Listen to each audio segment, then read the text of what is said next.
सामने फिजूल की बातें करेंगे, आपके सामने चाइना की बातें करेंगे, किसी और देश की बातें करेंगे, कुछ ना कुछ नया निकालेंगे, लेकिन आपके विकास की बात नहीं होगी, महंगाई की बात नहीं होगी, आप कैसे अपनी जिंदगी बिता रहे हैं, किस संघर्ष से आप गुजर रहे हैं, इसकी बात नहीं होगी।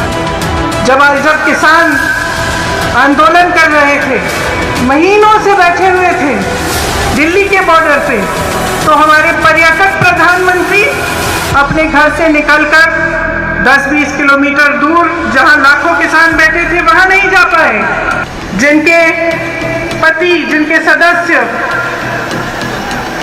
कुचले गए हैं, इसी सरकार के मंत्री के बेटे की जीप के पहियों के तले।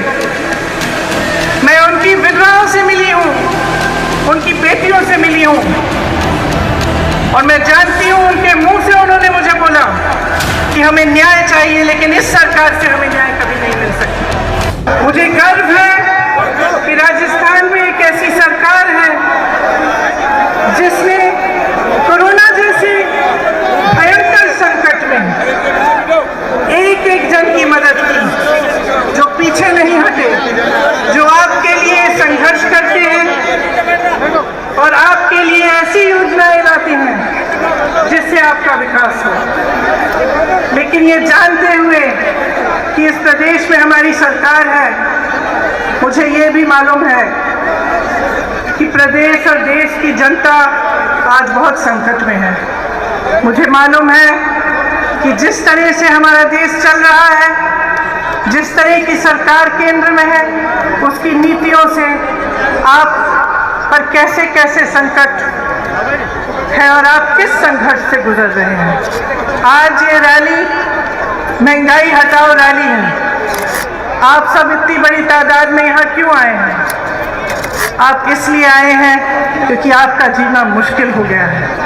आप इसलिए आए हैं कि आज एक गैस सिलेंडर 1000 रुपए का हो गया है। आप इसलिए आए हैं कि सरसों का तेल आपको 200 रुपए में मिल रहा है। पेट्रोल और डीजल के दाम आसमान छू रहे हैं।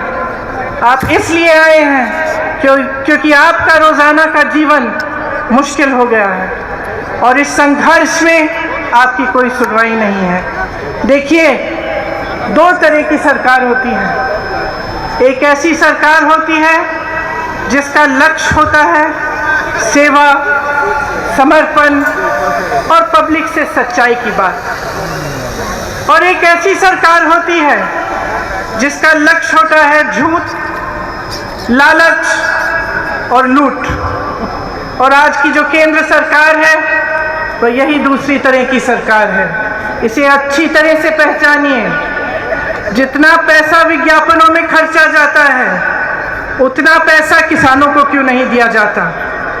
मुझे पता चला कुछ दिनों पहले कि जिस प्रदेश में मैं काम करती हूँ, उत्तर प्रदेश में, उस प्रदेश में सरकार हजारों करोड़ रुपए सिर्फ विज्ञापनों पे खर्च कर रही है, लेकिन वही सरकार किसान को खाद दिलवा नहीं पा रही है। उसी सरकार में एक गांव है जहां मैं 4 ऐसे परिवारों से मिली जिनके मुखिया खाद की लाइन में खड़े खड़े गुजर गए, क्योंकि 2-3 दिनों से खाद वितरण की लाइन में खड़े थे और उनको खाद नहीं मिला। घर नहीं गए, डर था लाइन छोड़ दूंगा तो खाद नहीं मिलेगी, वहीं पे गिर पड़े। मैं ऐसे परिवार से मिलके आई हूं जिनके पति, जिनके सदस्य कुचले गए हैं इसी सरकार के मंत्री के बेटे की जीप के पहियों के तले। मैं उनकी विधवाओं से मिली हूं, उनकी बेटियों से मिली हूं, और मैं जानती हूं उनके मुंह से उन्होंने मुझे बोला कि हमें न्याय चाहिए, लेकिन इस सरकार से हमें न्याय कभी नहीं मिल सकता। कभी नहीं मिल सकता न्याय, क्योंकि इसी सरकार का मंत्री अभी भी हमारे प्रधानमंत्री के साथ मंच पे खड़ा रहता है, जिसके बेटे ने हमारे पति को कुचला, जिसके बेटे ने हमारे बेटे को कुचला। तो जो सरकार केंद्र में है वो निश्चित है कि जनता की भलाई नहीं चाहती, आपके लिए काम नहीं कर रही है, किसके लिए काम कर रही है? स्पष्ट है, पूरी दुनिया देख रही है, पूरा देश देख रहा है कि ये सरकार सिर्फ कुछ गिने चुने उद्योगपतियों के लिए काम कर रही है। कल मैं गोवा में थी। गोवा में एक अनोखी समस्या है, आप चौंक जाएंगे सुनकर, कि एक उद्योगपति के कोयले के लिए ऐसी सुविधाएं बनाई जा रही हैं जो गोवा की जनता को चाहिए ही नहीं। वहां गई, मुझे बताया गया बड़ी बड़ी सड़क बन रही है, किस लिए? उनके यातायात के लिए नहीं, जनता के लिए नहीं, एक उद्योगपति के कोयले को इधर से उधर ले जाने के लिए। जब किसान आंदोलन कर रहे थे, महीनों से बैठे हुए थे दिल्ली के बॉर्डर पे, तो हमारे पर्यटक प्रधानमंत्री अपने घर से निकलकर 10-20 किलोमीटर दूर जहां लाखों किसान बैठे थे वहां नहीं जा पाए। पूरा साल निकल गया, वहां नहीं जा पाए। दुनिया भर में भ्रमण किया, अमेरिका गए, चाइना गए, तमाम देशों में गए, लेकिन अपने दुखी किसानों से बात करने नहीं जा पाए। ये ऐसी सरकार है, समझ लीजिए, जहां पे प्रधानमंत्री पर्यटन में व्यस्त रहते हैं, अपने उद्योगपति मित्रों को एक दिन में हजारों करोड़ रुपए कमाते हैं, उनको कमाने में व्यस्त हैं। और वही सरकार है जिसमें आज इस देश का किसान एक दिन में मात्र 27 रुपए कमा रहा है। समझ लीजिए, आपने अपना विश्वास किस में डाला?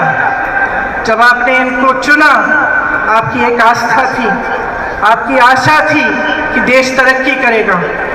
उस समय बहुत बड़े बड़े भाषण देते थे कि 70 सालों में कांग्रेस ने कुछ नहीं किया।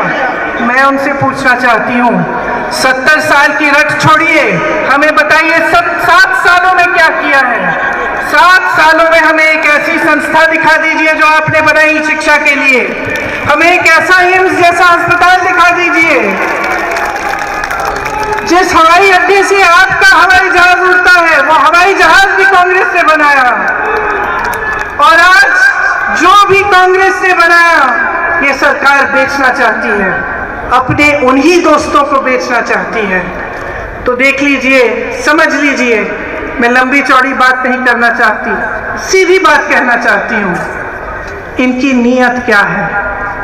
राजस्थान में एक ऐसी सरकार है जिसकी नीयत सही है, इसीलिए कोरोना आता है, आपकी मदद होती है, आपको मुफ्त इलाज 5 लाख रुपए का मुफ्त इलाज मिलता है, 1 लाख रोजगार मिलते हैं, क्योंकि सरकार की नीयत सही है।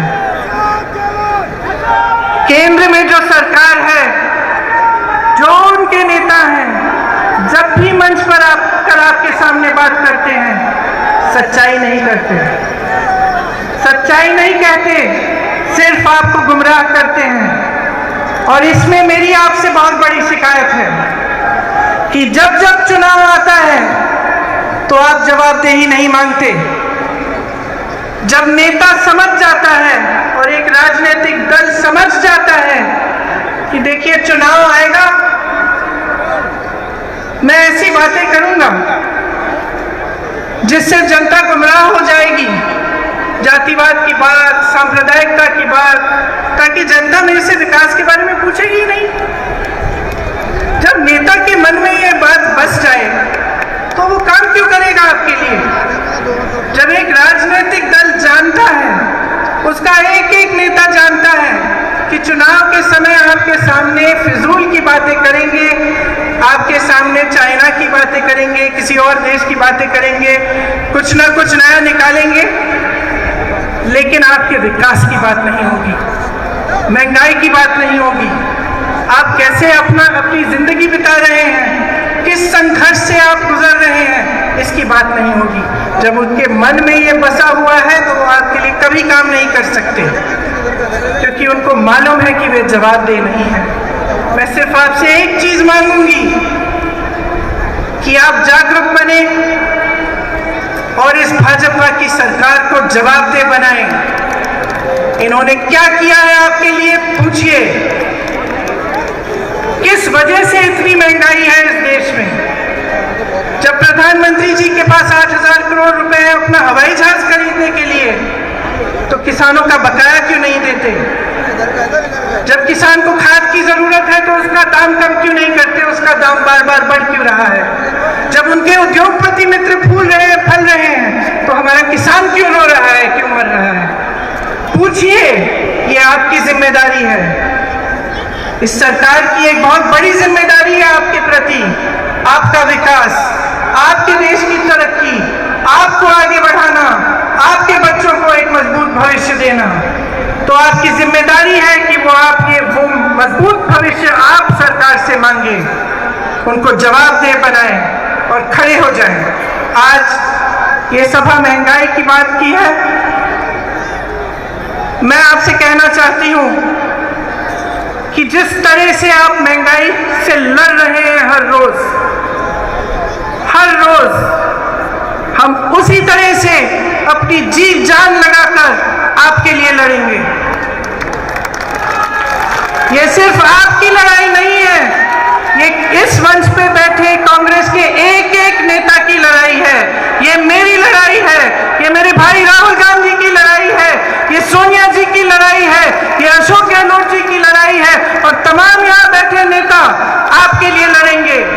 इस देश से महंगाई हटानी है और इस प्रयास में आप सबको हमारे साथ लड़ना पड़ेगा। एक बार जोर से बोलिए, महंगाई को, और जोर से बोलिए, महंगाई को, महंगाई को। और इस प्रयास में हम बिल्कुल पीछे नहीं हटेंगे। हम आपके साथ हैं, आपकी लड़ाई हम लड़ते रहेंगे। धन्यवाद।